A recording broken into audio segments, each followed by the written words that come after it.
Cuma salah tempat aja. Pas lagi panen datang impor. Itu kan nggak tepat. Situasi pangan di Indonesia saat ini, bahkan sebelum munculnya pandemi COVID-19, ketahanan pangan negara telah lama menjadi kekhawatiran bersama. Karena ketergantungannya pada impor untuk memenuhi kebutuhan pangan dalam negeri. Selain kemunculan krisis kesehatan dan ekonomi, pandemi COVID-19 semakin menunjukkan kerapuhan sistem pangan di Indonesia. Pilihan menjadi berdaulat atas pangan sudah tidak bisa ditawar lagi. Namun, hal itu masih jauh panggang dari api. Pemenuhan pangan secara mandiri belum dapat diwujudkan, serta kondisi petani yang masih jauh dari kata sejahtera, begitulah potret yang saat ini masih ada. Ketergantungan pada impor pangan tentu saja mengancam keberlanjutan produksi pangan dalam negeri. Dan seringkali kebijakan impor tersebut turut menempatkan produsen pangan, khususnya petani, pada situasi yang tidak menguntungkan. Seperti impor yang dilakukan pada saat menjelang panen raya. Tanpa argumentasi dan data yang akurat, mengindikasikan adanya kong kali kong pemburu rente dan korupsi di dalam.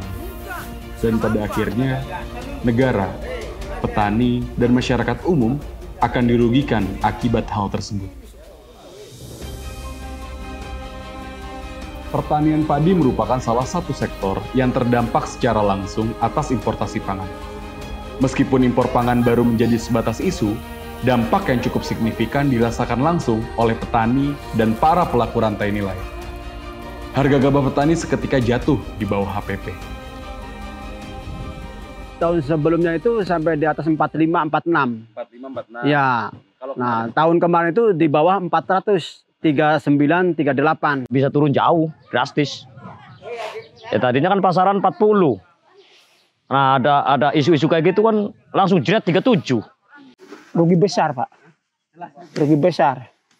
Impornya jadi dan enggaknya dia sudah menurunkan harga. Iya, nahan dulu daripada udah ketahuan ruginya.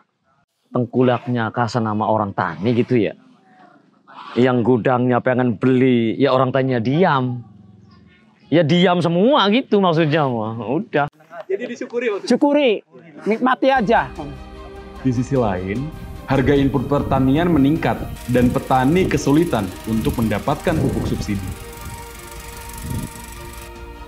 Situasi tersebut memaksa petani tidak mampu menutup biaya produksi, sehingga harus kembali meminjam modal, sampai akhirnya terlilit hutang, dan seringkali berakhir dengan pelepasan aset berupa sawah untuk menyambung hidupnya.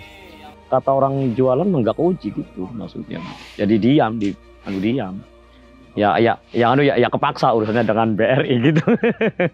Utang piutang. Buat tanam, ya saya utang. Utangnya nambah terus, kita bingung mengguyonan, kita serius. Nambah terus sebab ya rugi terus sih. Nyawa nyocoki rugi, nyocokin aneh nambah utang. Sawah lega. Ya, sawah lega terus, berputar rugi terus. Lama-lama kan digade. Pertama disewa dulu, di orang. Sewa digade, nah. Bisa berputar mana dijual. Terakhir dijual. Dijual. Nah, kalau udah nggak ada lahannya? Ya wis. Kita jadi miskin.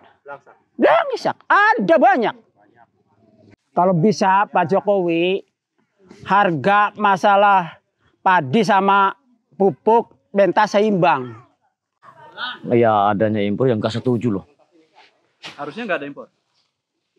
Ada, tapi harus tepat. Apa ya, tepat waktu gitu. Maksudnya enggak di suatu pas panen raya datang impor. Itu kan enggak, aduh gimana. Ya gimana aja loh rasanya.